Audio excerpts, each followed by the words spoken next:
On est de retour dans vos nouvelles du Sud-Ouest, première émission du mois de mars et on va tout de suite retrouver notre collaborateur sportif parce que nos équipes locales vont super bien. Donc, salut Steve. Salut Marc-Claude, ça va bien? Oui, on commence avec les Grenadiers qui nous font encore mentir parce qu'ils ont accédé, tout comme les Riverains, au quart de finale. Oui, exactement. Du côté des Grenadiers, on croyait peut-être pas que ça allait être facile contre les Vikings de Saint-Eustache. C'était le jour et la nuit, l'affiche qu'on avait eue en saison régulière pour les deux équipes. Mais on est encore de finale maintenant contre le Blizzard de Séminaire-Saint-François. On a gagné en 5 matchs contre Saint-Eustache. Une victoire de 3-2, assez serrée jusqu'à la toute fin de la série. Et maintenant, comme je le disais, en quart de finale contre Séminaire Saint-François. C'est un 3-5 encore une fois. C'est présentement 1-1. Cuisant revers de 8-2 lors du premier match pour les Grenadiers, mais on est revenu, c'est 3-2. Il va falloir faire attention du côté des Grenadiers, puisque le meilleur pointeur des séries est de l'autre côté. C'est Jacob Pelletier avec 11 points, dont 7 buts. Donc, il va falloir rester discipliné, pas laisser une chance à l'adversaire de marquer avec un homme en plus. Et il va falloir continuer notre bon travail sur l'avantage numérique. On est à 22 %, tout comme c'était le cas en première ronde. Donc, si on est capable de gagner des matchs avec les unités spéciales, ça va être plus facile pour l'équipe de Châteauguay. Et du côté des Riverains, Steve, ça va aussi bien parce qu'ils ont également remporté. Ils sont en quart de finale. Oui, ils ont eux aussi gagné en 5 matchs, mais contre l'Intrépide de Gatineau, ça s'est terminé 7-2 le dernier match. Donc, le match ultime a été à sens unique complètement pour Charlemagne. En quart de finale, on affronte les élites de Jonquière. C'est présentement 1-1 aussi. On a perdu le premier match 4-2, victoire de 3-2 lors du deuxième match. Et le meilleur pointeur de l'équipe présentement, c'est Anthony Imbeau avec 7 points. Donc, les deux équipes vont très bien, les deux équipes locales dans la Ligue Midget 3. On va faire beaucoup de routes, en tout cas, du côté des Riverains. Certainement. Certainement. Jonquière, c'est pas à côté. Et voilà, on va suivre ça également avec attention.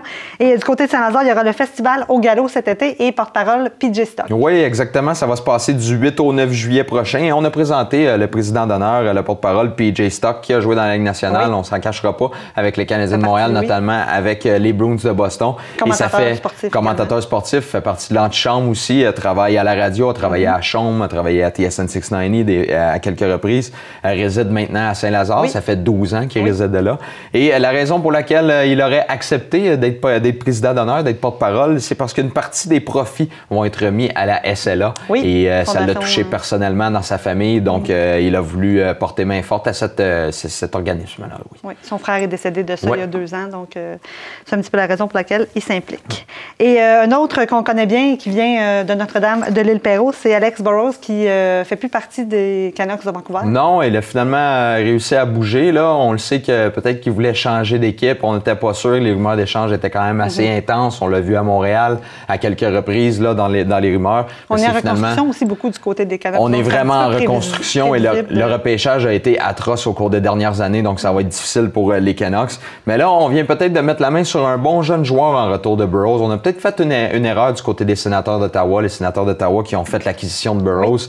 On a donné Jonathan Dallin qui est comparé, si tu me permets l'expression, à Philip Forsberg. Qui, là, on en parle, mais il vient tout juste de marquer 2 tours de chapeau en une semaine. Au niveau des statistiques, à la même âge, dans la même ligue, c'est à l'avantage de Dallin. Donc, ça va être intéressant de suivre ça. Ça pourrait être un bel espoir que les Canucks ont été cherchés. Ça pourrait être une belle erreur, une belle bourde de la part des sénateurs de l'avoir laissé partir pour Alex Burrows. Et je veux rien enlever à Alex Burrows. C'est un excellent, c'est un bon joueur de hockey. C'est un excellent travaillant. C'est un gars de caractère. C'est un gars qui est là dans les moments importants.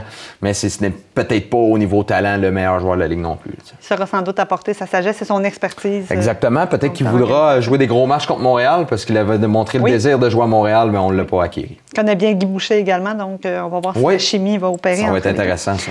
Et un autre petit gars du coin, Francis Lafrenière, qui a remporté la 3e ceinture, donc qu'il convoitait. Ben oui, une belle décision partagée contre Uriel Gonzalez. Il a gagné la ceinture NABO des poids moyens, est rendu dans le top 15 mondial. Ça a été une décision partagée, 96-94 et 98-92 en sa faveur. De l'autre côté, on avait donné 1 point de plus à son adversaire du côté du 3e juge, 95-96. Et le 27 février, il était déjà dans le gymnase en train de s'entraîner. Il avait donné rendez-vous à son équipe. Son prochain combat va être au mois d'avril. On se rappellera qu'il avait l'intention de faire 5 combats en 2017. Donc, il est sur une bonne voie, respecte sa feuille de route. Ça va bien pour lui. On lui souhaite la meilleure des chances pour la suite. Voilà, on essaiera de le recevoir dans les prochaines semaines pour qu'il vienne nous montrer sa nouvelle acquisition. Merci, Steve. On se reparle la semaine prochaine.